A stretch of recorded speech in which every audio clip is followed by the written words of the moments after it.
Hello दोस्तों, अस्सलाम वालेकुम माय यूट्यूब फैमिली। तो कैसे हैं आप? उम्मीद करती हूँ आप सब खैरियत से होंगे। जहाँ रहें खुश रहें, आबाद रहें। आज मैं लाई हूँ आपके लिए एक व्लॉग जो कि है घर की साफ़ सफाई के हवाले से। तो मैं आज यहाँ पर घर की साफ़ सफाई कर रही हूँ, मतलब मुकम्मल तौर पर पूरे घर की डस्टिंग कर रही हूँ और फ़र्श वगैरह धोना है, दीवारें धोनी हैं जो कि बहुत मेसी हो रही थी, तो उनकी साफ़ सफाई करनी है। तो यहाँ पर मैंने अपना व्लॉग स्टार्ट कर लिया है। सबसे पहले मैं दीवारों के ऊपर जितनी भी फ्रेम्स लगी हुई हैं, घड़ियाँ हैं या फिर तस्वीरें वगैरह हैं, वो निकालूंगी, उतारूंगी। उतारने के बाद उनकी अच्छे से डस्टिंग करूंगी। और यकीन जाने, लोग कहते हैं बंद घरों में गंद नहीं होता, यानी कि मिट्टी वगैरह नहीं होती, धूल नहीं होती। तो जो ये लोग कहते हैं ना, मैं कहती हूँ झूठ बोलते हैं, क्योंकि मेरा भी घर जो है बिल्कुल बंद है। उसके बावजूद इतनी मिट्टी होती है। पंखा भी हर 10वें दिन साफ़ करना पड़ता है। बहुत ज़्यादा गंद मिट्टी हो जाती है, वॉश करना पड़ती है, दीवारें तक वॉश करनी पड़ती हैं मुझे तो। हालांकि बंद घर है, हर तरफ से बंद है, समझ नहीं आती ये डस्ट वगैरह कहाँ से आ जाती है। तो यहाँ पर देखें, मैं इस वक्त तमाम फ्रेमें जो हैं साफ़ कर रही हूँ अच्छे तरीके से। जितनी भी मिट्टी डस्ट इसके ऊपर है उसे साफ़ कर रही हूँ। उसके बाद जी ये आ गई मेरी बेटी की तस्वीर। तो बेटी से याद आया, बेटी आजकल मेरे पीछे पड़ी हुई है कि मैंने इंग्लिश लैंग्वेज का कोर्स करना है। तो इसकी एज इस वक्त 11 साल की है और ये 6 क्लास में है। हम लोग इसे मना कर रहे हैं कि आप अभी जो है इंग्लिश लैंग्वेज की क्लासें ना लो, थोड़ा 1-2 साल वेट कर लो, तो 8 क्लास में चली जाओ, उसके बाद ले लेना। पर वो हमारी बात नहीं सुन रही, तो उसने जाना है। अब समझ नहीं आ रही, साथ उसकी यही शर्त है कि आप मेरे साथ जाओगी, जब तक मैं वहाँ पर क्लास लूँगी आप बाहर मेरा वेट करोगी। तो बात बिल्कुल भी नहीं मान रही, नहीं सुन रही, समझ नहीं आ रहा क्या कहूँ। बात तो अच्छी है, चलो इसे शौक़ है पढ़ाई का, लेकिन हम भी सोच रहे हैं कि बच्चे सुबह स्कूल जाते हैं, मदरसे जाते हैं, फिर ट्यूशन जाते हैं, तो 6 बजे 5:30 बजे तक वो यहाँ से फ़ारिग होते हैं। उसके बाद बंदा थोड़ा रेस्ट करता है, आराम करता है, और उसके बाद ये चाह रही है कि मैं इंग्लिश की क्लासें लूँ, इंग्लिश लैंग्वेज की क्लासें लूँ, जो कि मैं बिल्कुल भी नहीं चाह रही। मैं चाह रही हूँ अगर लेनी है तो फिर जून जुलाई में ले ले, तो अभी थोड़ा वेट कर ले, पर वो नहीं सुन रही। चलें देखते हैं आगे क्या होता है। यहाँ पर देखें, मैं अपना आपको दिखा रही हूँ घर। ये टीवी लॉन्च है जो कि बहुत इस वक्त फैला हुआ है, तो इंशाल्लाह सारी सफाई करते हैं, तमाम चीज़ें यहाँ से उठाते हैं, अच्छे तरीके से इनकी साफ़ सफाई करते हैं। दीवारें भी, जहाँ तक ये सोफ़ा सेट पड़ा हुआ है ना, इसके ऊपर का जो है थोड़ी सी दीवार ऊपर से भी साफ़ है, नीचे से भी साफ़ है, लेकिन जो दरमियान वाला हिस्सा है वो बहुत गंदा हो रहा है। तो उसे मैं आज इंशाल्लाह सरफ़ के साथ धोऊंगी और अच्छे से जो है इसकी सफाई करेंगे। तो ये मेरी बेटी है, आज मैंने इसे कहा चलो भाई पंखों की सफाई कर लो, तो ये यही कह रही थी मम्मा पंखे बहुत गंदे हो जाते हैं। अभी उस दिन तो सफाई की थी, आज फिर। तो मैंने कहा हाँ जी आज फिर। तो मैं आपको यहाँ पर एक टिप भी देती जाऊँगी कि जब आप पंखों की सफाई करें तो इसमें बहुत मिट्टी होती है, जाले वगैरह होते हैं, तो आप जो घर का होता है तकिया होता है, आप उसका कवर लो। उसका कवर लेने के बाद आपने उस कवर को इस पंखे के परों के ऊपर डाल देना है।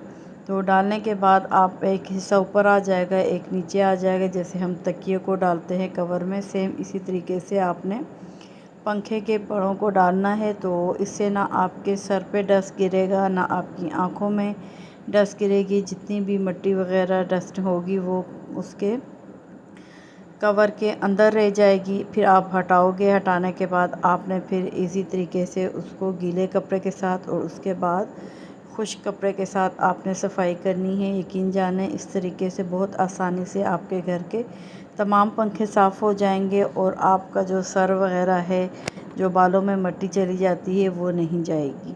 तो एक बार आपने इस टिप को लाजमी ट्राई करना है। अब यहाँ पर देखें, मैं आपको अपने घर की दीवारें दिखा रही हूँ कि ये कितनी गंदी हो रही हैं। तो अब मैंने पानी में सरफ़ डाला है और अच्छे तरीके से इसे, जो स्पंज होता है बर्तन धोने वाला, उसके साथ इन दीवारों की सफाई करूँगी। उसके बाद इसमें धो लूँगी इन दीवारों को। तो आप देखें अभी इस पे निशान है। फिर मैं आपको बाद में भी, जब रूम अच्छे से सफाई हो जाएगा, फिर मैं आपको दिखाऊँगी।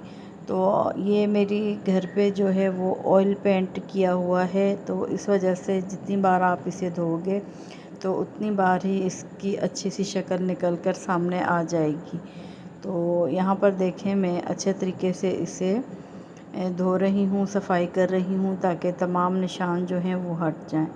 यकीन जाने घर की जितनी सफाई करती हूँ उतनी ही घर मैसी हो जाता है। और अगर मैं 1-2 दिन के लिए घर से बाहर निकल जाऊँ और जब वापस आऊँ, तो जब तक पूरा घर मैं अच्छे तरीके से सफाई ना कर लूँ तो मुझे सुकून ही नहीं मिलता। मुझे ऐसा महसूस होता है जैसे कि मेरे सर में बहुत सारी किसी ने डस्ट या मिट्टी वगैरह डाली हुई है। और जब तक मैं पूरा घर साफ़ नहीं करूँगी, एक एक चीज़ को हटा के सफाई नहीं करूँगी, तो मुझे सुकून नहीं मिलता। तो ये मैं अभी गई हुई थी अपनी सिस्टर की तरफ, वहाँ पे 3 से 4 दिन मुझे लगे हैं। पीछे सफाई वाला कोई था नहीं, तो यहाँ पर फिर मैं जब आई तो मुझे बहुत ही गंदा लग रहा था। तो यहाँ पर देखें, अब मैंने दीवारें वगैरह साफ़ कर ली हैं, सोफ़ा सेट अपनी जगह पे कर लिया है। अब ये देख रहे हो आप फ्रिज के ऊपर कितनी डस्ट है। तो अब करेंगे जो शीशे वाले तमाम दरवाज़े हैं, फ्रिज है, इनकी सफाई करेंगे हम। तो यहाँ पर देखें, सिर्फ अभी तक मैंने दीवारें और ऊपर की जो फ्रेम वगैरह थी, पंखे थे, उनकी सफाई की है। नीचे फ़र्श की बिल्कुल भी हमने सफाई नहीं की। तो अब यहाँ पर मैं पहले फ्रिज की सफाई कर लूँगी। ऊपर इसकी जितनी भी मिट्टी वगैरह है वो साफ़ कर लेंगे। कोई हाथ लगाने से जो निशान वगैरह हो जाते हैं उनकी सफाई करूँगी। आप रोज़ तो ऐसे ही कपड़ा लगा लिया करो, लेकिन हफ्ते में एक बार लाजमी जो है इनको क्लीन अप से क्लीन किया करो, ताकि इनके ऊपर कोई हाथ वगैरह के जो भी निशानात होते हैं वो हट जाए। इससे आपका फ्रिज जो है न्यू का न्यू रहेगा, जल्दी ख़राब भी नहीं होगा। यकीन जाने मैं हाथ के हाथ सफाई करती रहती हूँ, तो मेरी घर का जितना सामान है वो इतनी जल्दी ख़राब नहीं होता। हाँ, छोड़ दो तो फिर तो ज़ाहिर सी बात है चीज़ ख़राब हो जाती है। मेरे साथ के जो होते हैं बाकी, मेरी वही चीज़ होती है, और उनकी जो है एक एक ख़राब हो चुक के बार बार आई होती है। इसकी वजह यही होती है कि वो साफ़ सफाई का ख़्याल नहीं रखते। तो कोई भी चीज़ होगी, जब आप उसे साफ़ सुथरा रखोगे तो वो उसकी जो है टाइमिंग बढ़ जाती है, सेफ़ रहने की उसकी टाइमिंग जो है बढ़ जाती है। तो यहाँ पर देखें, अब मेरी टीवी लॉन्च में ये लगा हुआ है, एल्युमिनियम का जो है फ्रेम है और उस पर शीशे का दरवाज़े वगैरह हैं सारे, मैं इनकी सफाई कर रही हूँ। तो ये यहाँ पर मैं आपको छोटी सी की चेन बना दिखा रही हूँ, जो कि मैं सवास से लेकर आई थी। नारायण कागान की तरफ हम लोग गए थे, तो वहाँ पूरी मार्केट में मुझे ये की चेन ही अच्छी लगी थी, तो मैंने ख़रीद ली। तो जब से लेके आई हूँ, यहाँ दीवार पर लटकी हुई है, आते जाते सब देखते हैं, सबको प्यारी लगती है। तो अभी तक जो है मैंने इसमें चाबियाँ वगैरह नहीं डाली, वो देखें सामने वैसे ही दीवार पे लगाई हुई। अब जिन फ्रेमों को साफ़ किया था, उन तमाम फ्रेम्स को, घड़ियों को अपनी अपनी जगह पर सेट कर लूँगी। जब ये तमाम चीज़ें अपनी अपनी जगह पर सेट हो जाएंगी, तो उसके बाद हम फ़र्श की तरफ आ जाएंगे। अच्छे तरीके से फ़र्श की धुलाई करेंगे, उसके ऊपर भी सरफ़ वगैरह डालेंगे, ब्लीच वगैरह डालेंगे जो टेलों वाली होती है, ताकि जो भी निशानात हैं वो अच्छे से हट जाएं। तो यहाँ पर तमाम फ्रेमें लग चुकी थी अपनी अपनी जगह पर। यहाँ पर मुझे थोड़ी मुश्किल हो रही थी कि मैंने एक हाथ में कैमरा पकड़ा हुआ था और एक हाथ से मैं फ्रेमें लगा रही थी। तो यहाँ पर देखें अब तमाम जो फ्रेमें अपनी जगह पे लग चुकी हैं। तो यहाँ पर मैं साथ के साथ जो है थोड़े बहुत म्यूज़िक भी सुन रही थी ताकि काम और अच्छे से हो जाए। तो ये देखें, ये रूम मेरा साफ़ सुथरा बिल्कुल बनकर हो गया है। तो यहाँ पर मैंने जो है तमाम काम ख़त्म कर लिया था। तो अब बनाना था मैंने खाना शाम के लिए। तो मैंने कहा लगे हाथ खाना भी बना देते हैं, उसके बाद नहा धो के साफ़ सुथरे हो जाएंगे, क्योंकि काम ख़त्म होने के बाद फिर दोबारा नहा धो के किचन में घुसो तो फिर बंदा फिर से ख़ुद को अच्छा नहीं लगता।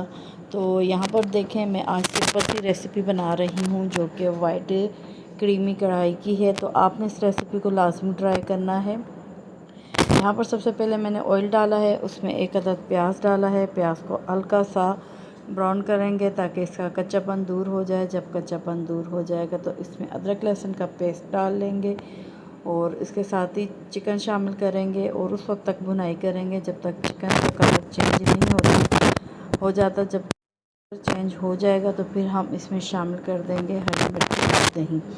तो ये चीज़ दही डालने के बाद फिर हमने 5 मिनट तक भुनाई करनी है और फिर इसमें नमक शामिल कर देना है। उसके बाद हमने इसमें मज़ीद पानी नहीं डालना, क्योंकि ये दही के पानी में ही कुक हो जाएगा। तो जब दही का पानी ड्राई हो जाएगा तो फिर हम इसमें क्रीम का 1 पैकेट डाल देंगे और साथ ही जो है वाइट मिर्चें और काली मिर्चें पीसी हुई डाल देंगे। तो आपने शुरू में इन मिर्चों को नहीं डालना, आखिर में डालना है। आप यहाँ पर देख रहे हो बहुत ही सिंपल सी रेसिपी बनकर तैयार हुई है। यकीन जाने जितने आसान तरीके से ये रेसिपी बनी है उतनी ही मज़ेदार बनकर ये तैयार हुई थी। तो आपने इस रेसिपी को भी लाजमी ट्राई करना है। तो आखिर में मैं धनिया और हरे मिर्चें डाल दूँगी। तो यहाँ पर देखें, मैं अभी आपको नज़दीक से इसका दिखा रही हूँ कि देखने में कितनी बेहतरीन लग रही है। अगर आपको मेरी मेहनत यहाँ पे पसंद आ रही है तो प्लीज़ मेरे चैनल को लाइक शेयर सब्सक्राइब कर दें, ताकि मैं मज़ीद अच्छी वीडियो आपके लिए बना कर ला सकूं। अगर इस वीडियो में मुझसे कोई गलती हुई है तो मैं कोशिश करूँगी इंशाल्लाह अपनी तमाम गलतियाँ दूर कर दूँ और आपके लिए अच्छे व्लॉग बना कर लेकर आऊँ। तो इंशाल्लाह नेक्स्ट व्लॉग में हाज़िर होती हूँ। फिर मैं आपको बताऊँगी कि मेरी बेटी ने इंग्लिश लैंग्वेज में दाखिला लिया है कि नहीं, क्या बना क्या नहीं बना। तो ये फ़ाइनल लुक थी मेरी वाइट कढ़ाई की, वाइट हांडी आप कुछ भी इसे कह सकते हो। अब चाहूँगी मैं आपसे इजाज़त। अल्लाह हाफ़िज़।